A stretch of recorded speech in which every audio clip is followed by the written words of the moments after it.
A ideia de forjar a própria morte para escapar da impunidade é um tema que pode ser associado a algumas figuras históricas da África. No entanto, é importante destacar que essas histórias muitas vezes são envoltadas de mistério e especulação. Aqui neste vídeo nós vamos conhecer 3 líderes africanos que foram acusados de forjar a própria morte para poder escapar de forma impune sem pagar por seus crimes, mas que no final descobriu-se que, na verdade, eles estavam mortos. Fique comigo para conhecer essas histórias de presidentes africanos acusados de forjar a própria morte. 1. Jean Abdel Bokassa, África Central. Bokassa, um dos líderes mais controversos da África Central, é uma figura cuja história ainda desperta debates e teorias. Ele ascendeu ao poder em 1966, após liderar um golpe de Estado que derrubou o presidente David Dogo. Durante seu governo, Bokassa não só se autoproclamou presidente vitalício, como também imperador do recém-criado Império Centro-Africano, em uma cerimônia extravagante que custou ao país bilhões de dólares, enquanto a população vivia na pobreza. Abriu do seu regime, incluindo acusações de comer outras pessoas no sentido literal e o massacre de estudantes que protestavam contra o governo, eventualmente alienou seus aliados, incluindo a França.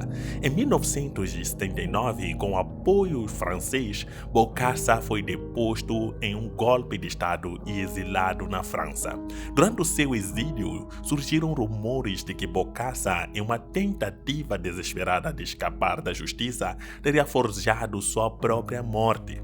Esse rumor alimentava a ideia de que ele poderia ter simulado sua morte para evitar a extradição ou as repercussões legais dos seus atos. Apesar dessas alegações, Bokassa continua a viver na França sob vigilância. Ele eventualmente retornou à República Centro-Africana em 1986, onde foi preso, julgado e condenado por seus crimes, incluindo assassinato e desvio de fundos. No entanto, sua pena foi comutada e ele foi libertado em 1993, poucos anos depois, antes da sua morte. Bokassa morreu em 1996 na França, mas as circunstâncias de sua morte ainda são envoltas em mistério. Embora a sua causa oficial tenha sido registrada como natural, muitos especulam que algo mais poderia estar envolvido. O fato de ele ter sido acusado de tentar forjar sua morte apenas intensificou as suspeitas em torno de seu falecimento. A história de Abdel Bokassa é um relato de poder desmedido, tragédia e mistério, refletindo os extremos a que o poder absoluto pode levar. Seu legado continua a ser um capítulo obscuro na história da África Central, marcado por um lado cheio de obscuridades e seguido por uma queda igualmente dramática. Bokassa está na nossa lista. 3. Félix Houphouët, Costa do Marfim. Félix, conhecido como o pai da nação, foi o primeiro presidente da Costa do Marfim e governou o país de 1960 até sua morte em 1993. Sua liderança mudou profundamente a história da nação, sendo marcado tanto por seu estilo autoritário quanto por seu papel como mediador na política africana. Houphouët era um líder carismático que conseguia manter a estabilidade em um país cercado por conflitos, mas seu governo também foi caracterizado por tentativas de manter o poder a qualquer custo. Durante mais de 3 décadas, Houphouët consolidou seu domínio sobre a Costa do Marfim, usando uma combinação de diplomacia filosofia, poder, economia e repreensão para silenciar a oposição. Ele criou um Estado fortemente centralizado, onde as vozes dissidentes eram frequentemente suprimidas e as liberdades políticas eram limitadas. Seu governo também era conhecido por práticas de clientelismo, onde lealdades políticas eram recompensadas com benefícios econômicos, criando uma elite econômica que lhe era fiel. Embora Obonie não tenha forjado sua morte, como alguns líderes da época foram acusados de tentar, as especulações em torno de sua morte refletem um ambiente político tenso que marcou os últimos anos de seu governo. Obonie foi diagnosticado com uma doença grave, mas o estado de sua saúde foi mantido em segredo por muito tempo, alimentando rumores e teorias sobre a sua morte iminente e o futuro do seu país sem ele. Quando Obonie finalmente faleceu em 1993, a notícia de sua morte foi recebida com surpresa por muitos, apesar da sua idade avançada e saúde debilitada. A falta de transparência em torno de sua condição médica e a maneira como seu governo lidou com a situação contribuíram para especulações sobre a verdadeira causa de sua morte e sobre se o anúncio do seu falecimento havia sido manipulado por motivos políticos. O legado de Félix é complexo. Ele é lembrado como um líder que trouxe paz e prosperidade à Costa do Marfim, mas também como um governante que se agarrou ao poder com firmeza, muitas vezes à custa das liberdades democráticas. Sua morte marcou o fim de uma era política marfinense e abriu caminho para um período de incerteza e mudanças, com as tensões latentes durante seu governo emergindo à superfície.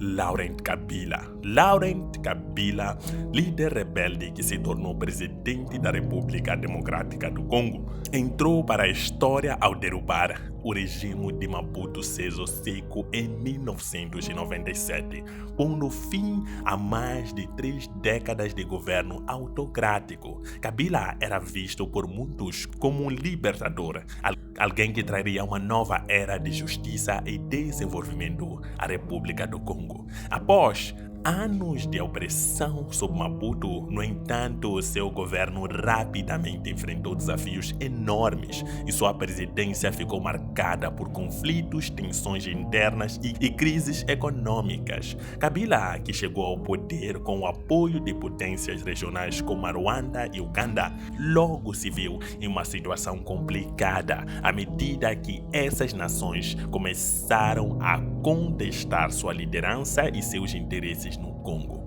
Isso levou à Segunda Guerra do Congo, um conflito devastador que envolveu vários países africanos e resultou em milhões de mortes.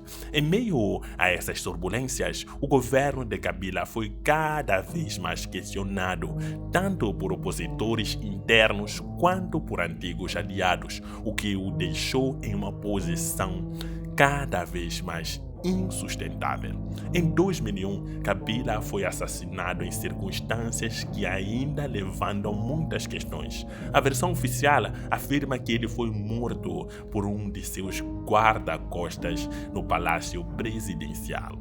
Mas essa narrativa foi rapidamente acompanhada por especulações e teorias da conspiração. Algumas pessoas começaram a acreditar que Laurent Kabila poderia ter forjado sua própria morte para escapar de uma situação política cada vez mais difícil e perigosa.